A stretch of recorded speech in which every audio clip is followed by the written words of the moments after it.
যে আমি গান শেখার চেষ্টা করেছি, আমি বেহালা বাজানোর চেষ্টা করেছি, আমি সেতার বাজানোর চেষ্টা করেছি এবং প্রত্যেকটাতেই আমি অত্যন্ত উচ্চ সাফল্যের সঙ্গে ব্যর্থ হয়েছি।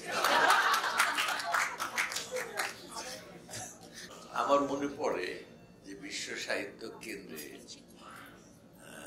প্রথম বোধহয় বন্যা গান গেয়েছে এবং আমি সেদিন উপস্থিত ছিলাম, আর সাদিও বোধহয় সেদিন গান গেয়েছিল। কেমন? তো সুতরাং গানের সঙ্গে যে আমি একদম অপরিচিত তা নই, যদিও আমি গান শেখার চেষ্টা করেছি, এই কথাটা আমি একবার বলেছিলাম। তো সেদিনে সেই প্রায় কিশোরী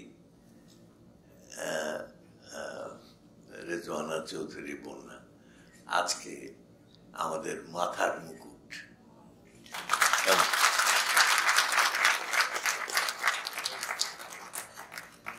আমি তার নামের নামকরণের সার্থকতা ফিল করছি। উনি যদি ঝর্ণা হতেন তাহলে স্নিগ্ধ ঝংকারে হয়তো ছড়িয়ে যেতেন, কিন্তু উনি ঝর্ণা নন, উনি বন্যা।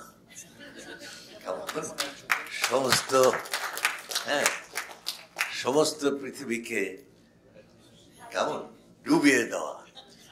কেমন? একমাত্র ওয়ালটন এসি দিচ্ছে 1 বছরের রিপ্লেসমেন্ট গ্যারান্টি এবং কম্প্রেসরের 10 বছরের গ্যারান্টি। সবাইকে ডিপ্রেস করা, কারণ আমাদের দেশে কিন্তু কোন সাফল্য সহ্য করার লোক খুব বেশি নাই। কেমন? যে কোনো ভাবে হোক ওটাকে। আচ্ছা, সেইখানে এইভাবে এতদিন গান, যখন তার গুরু কণিকা ব্যানার্জি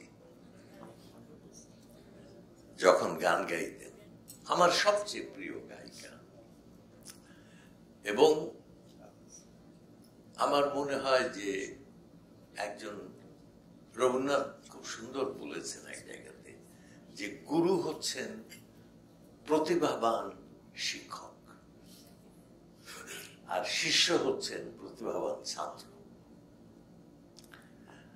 তো ওনারা দুজন তাই। কেমন? গুরু শিক্ষক, মানে প্রতিভাবান শিক্ষক ইনি, এখন উনি আবার গুরু হয়ে গেছেন। বেশি দিন ছাত্র থাকতে থাকতে একসময় টায়ার্ড হয়ে অনেক সময় গুরু হয়। তো যা হোক, এটা আমাদের জন্য খুবই আনন্দের, এবং একটা সোনার থালা পেতে দেখলাম তাকে কিছুক্ষণ আগে।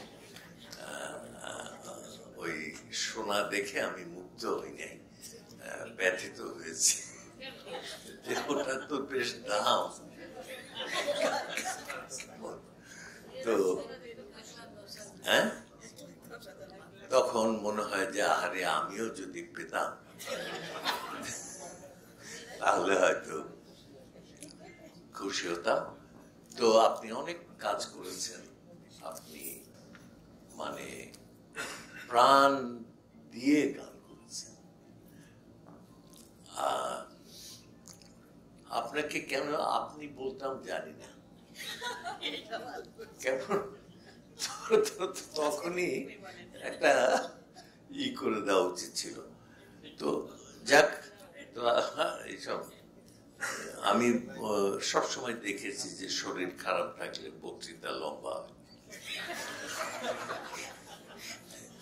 তো আপনি কিছু মনে করবেন না, আপনি একটা প্রতিষ্ঠান করেছেন। প্রতিষ্ঠান করা বাংলাদেশে সবচেয়ে কঠিন।